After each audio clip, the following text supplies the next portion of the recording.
So, Trump.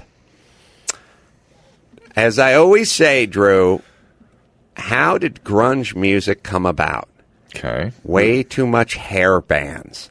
Yeah. Way too much Striper and Cinderella and Dawkins and all these horrible bands. It's funny you would say that because that's when the makeup and all. Yeah, I told you about Bob Forrest. I challenged him about that. And he brought this exact example up. Oh, good. Yeah. Probably been listening to me. The point is we were tired of guys who looked like chicks pretending to play instruments. And what did we go from? We went from eyeliner, makeup, teased hair. I mean, you look at those covers of those late 80s, mid 80s, late 80s, Cinderella bands, and they look like five chicks on the cover. And then smash cut to, what do we get? Kurt Cobain and Soundgarden and Pearl Jam. A bunch of guys wearing, not only are they not wearing all the garb, they're literally going, where's my flannel shirt? I got to go out and play in front of 5,000 people. And someone hands them a flannel shirt, and they go, no, the ones with the hole. I need the dirty one. I need the one with the holes in it. The one I wore last night. Yeah, I can't. That one's. You can't see my elbows through the sleeves. So what do we get?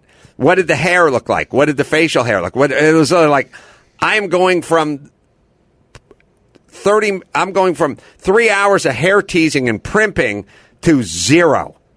I mean, when you take a look at those bands, they're not even in a neutral position.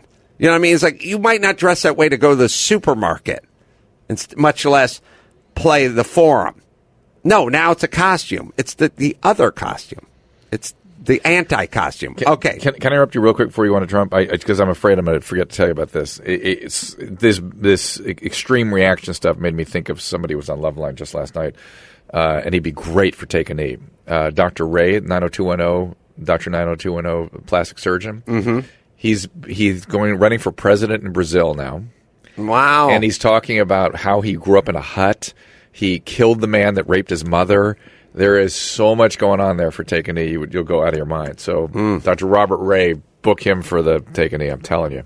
But go ahead, talk to me about Trump.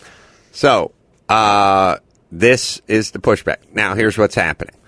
Over the last 8 years or so in this country, we've been hearing about all what's going on campuses. We've been introduced to the scourge of third-hand smoke. We've been seeing guys,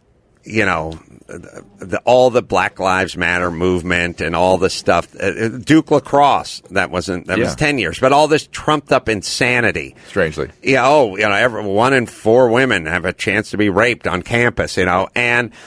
Or whatever, black professor has to talk to white cop because he doesn't think he lives there, and the guy's got to show up, gets invited to the White House to sit on the lawn and have a beer, The Trayvon Martin thing. All the stuff, a lot of it racial, a lot of it has to do with women, a lot of it, insanity. There's no time. Look, saying that Trayvon Martin would have looked like your son if you had a son is an insane statement for a president, any president to make, and all it does is incite. It's very agitating to the people, and then the grand jury finds out that the story is what the story is.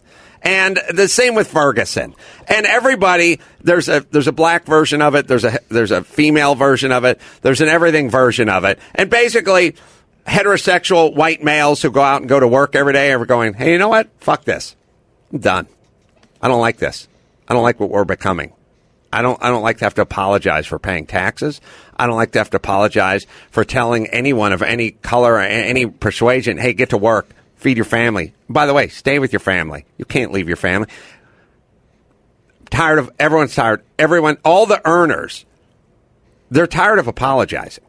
And they don't like where this thing's going. And they don't like the fact that, we have to cancel the father-daughter dance because we'll just call it the daughter guardian dance, a legal guardian dance. No, I want to go to the father-daughter dance. I went, by the way, because I moved to a community that has that. And my daughter loved it, and so did I. Not as much as my daughter. The point is I want to live in a world where where the guy who greets you at Walmart is allowed to say Merry Christmas and is not mandated to say Happy Holiday or Happy Holiday Season or seasonal holiday song. We're done. The people that fought the wars, that go to work, that pay the taxes, and by the way, this is not the white supremacists. These are all people of all backgrounds and all religions who go, it's Christmas. It's good. Dennis Prager's the biggest Jew on the planet. He's like, say Merry Christmas. He always says this, we're throwing a holiday party. He always goes, what holiday are we celebrating? Oh, it's Christmas. Oh, okay. Well, then can we just call it what it is?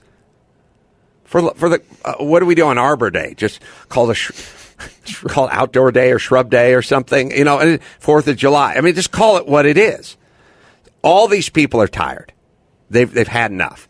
And basically, what they're doing is they're going Donald Trump because that's Trump's appeal. Now, his appeal is the same thing I was talking about with Kurt Cobain. What's Kurt Cobain do? He can't walk out in a T-shirt and jeans. He has to literally mess himself up. To the extreme quality. He has to look disheveled. Yeah. He has to look homeless. And what Trump is doing is he's becoming a comic book character of that voice. Throw the bums out that are protesting. You don't like what I got to say? Rough them up in the back. Hey, we're building a wall and we're going to get them to pay for it. He's doing a elevated comic book version, a almost adolescent fantasy version. Is that the only thing that those people would respond to that are so fed up? Or is it just what gets them really going? Well, look at movies. They're superheroes. They're not heroes. Right. They're superheroes, They don't, Superman can jog really fast. And no, he can fly and he can penetrate steel and he can, you know what I mean? Like, we're not looking for middle of the road. You know what I'm saying? When we go, we want to go whole hog. We need it in our face. We need big and loud. I don't even know if Donald Trump would work if he was 5'7". He's got to be 6'3" and 240 pounds. You know what I mean? He's got to be all hair and jowl.